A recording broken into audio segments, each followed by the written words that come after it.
মুরগির মাংস তো অনেকেই অনেকভাবে খেয়েছেন।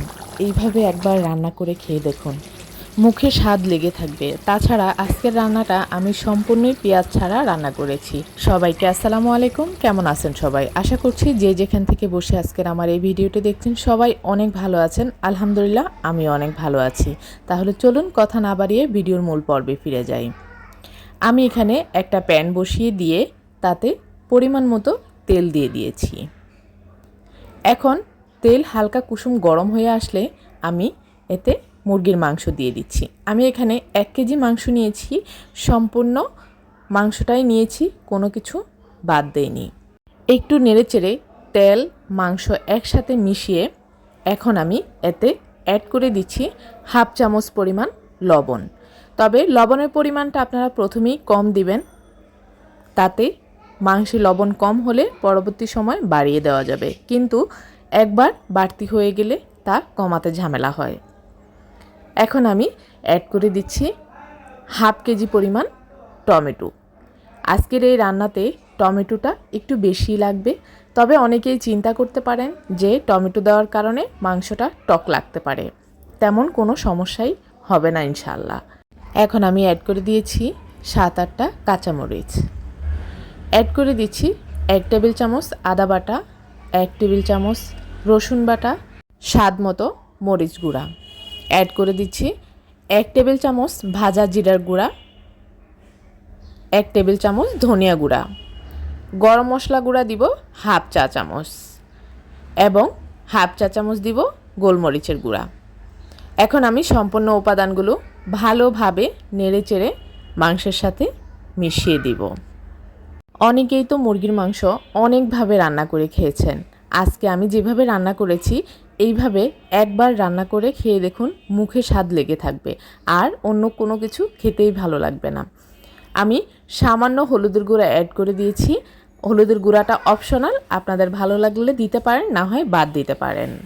আবারও সবগুলো উপাদান একসাথে মিশিয়ে আমি এখন ঢেকে রান্না করব 5 থেকে 6 মিনিটের মতো। তবে এই রান্নাটা করতে গেলে সম্পূর্ণ রান্নায় আপনার চুলার জাল লো মিডিয়াম হিটে রেখে রান্নাটা করতে হবে।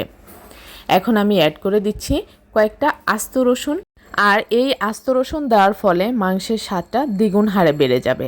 এখন আমি আবারও ঢেকে 2 থেকে 3 মিনিটের মতো জাল করে নিব। এদিকে আমি বাসায় টক দই না থাকার কারণে 1 কাপ পরিমাণ টক দই বানানোর জন্য 1 কাপ পরিমাণ জাল করা দুধ নিয়েছি। এখন আমি এতে 1 টেবিল চামচ পরিমাণ ভিনেগার দিয়ে আমি এটাকে ভালোভাবে মিশিয়ে নিব, তাতে তৈরি হয়ে যাবে আমার টক দই। তাছাড়া যাদের বাসায় ভিনেগার নাই, আপনারা এখানে লেবুর রস ব্যবহার করতে পারেন। আজকের এই ছোট্ট টিপসটি যদি আপনাদের ভালো লাগে, অবশ্যই কে কোথা থেকে আজকের আমার এই ভিডিওটি দেখছেন অবশ্যই কমেন্টস করে জানাতে ভুলবেন না। এখন আমি ঢাকনা তুলে মাংসটাকে আবারও একটু নেড়েচেড়ে উল্টে পাল্টে দিব। অ্যাড করে দিচ্ছি তৈরি করে রাখা টক দই। আর আজকের এই প্রসেসটা ফলো করে আপনারা যদি মাংসটা রান্না করেন, বিশ্বাস করেন ভাত কিংবা রুটির সাথে আর অন্য কোনো কিছুই লাগবে না। ছোট বড় সবাই খুবই মজা করে খাবে এবং কেউই বুঝতেই পারবে না আপনি আজকের রান্নাটা পেঁয়াজ ছাড়া করেছেন। খুবই মজাদার আজকের এই রেসিপিটি। যদি আপনাদের ভালো লাগে তাহলে যারা ফেসবুক পেজ থেকে দেখছেন প্লিজ আমার পেজটিতে লাইক ও ফলো দিয়ে কমেন্টস করে জানিয়ে দিবেন কেমন হয়েছে। আর যারা ইউটিউব চ্যানেল থেকে দেখছেন প্লিজ আমার চ্যানেলটি সাবস্ক্রাইব করে পাশে থাকা বেল আইকনটি ক্লিক করে রাখবেন, এমন আরও সহজ সহজ নতুন রেসিপি পাওয়ার জন্য। এখন আমি মাংসের লবণ দেখে লবণ কম হওয়ার ফলে আমি আবারও হাফ চামচ পরিমাণ লবণ অ্যাড করে দিয়ে ভালোভাবে মাংসটাকে রান্না করে নিব ঢেকে 2 থেকে 3 মিনিটের জন্য। সো ভিউয়ার্স, আজকের আমার এই রেসিপিটি যদি আপনাদের ভালো লাগে তাহলে অবশ্যই আমার ভিডিওটি শেয়ার করতে পারেন আপনার পরিবার পরিজনদের সাথে এবং বন্ধু মহলের সাথে। আজ এই পর্যন্তই, আল্লাহ হাফেজ।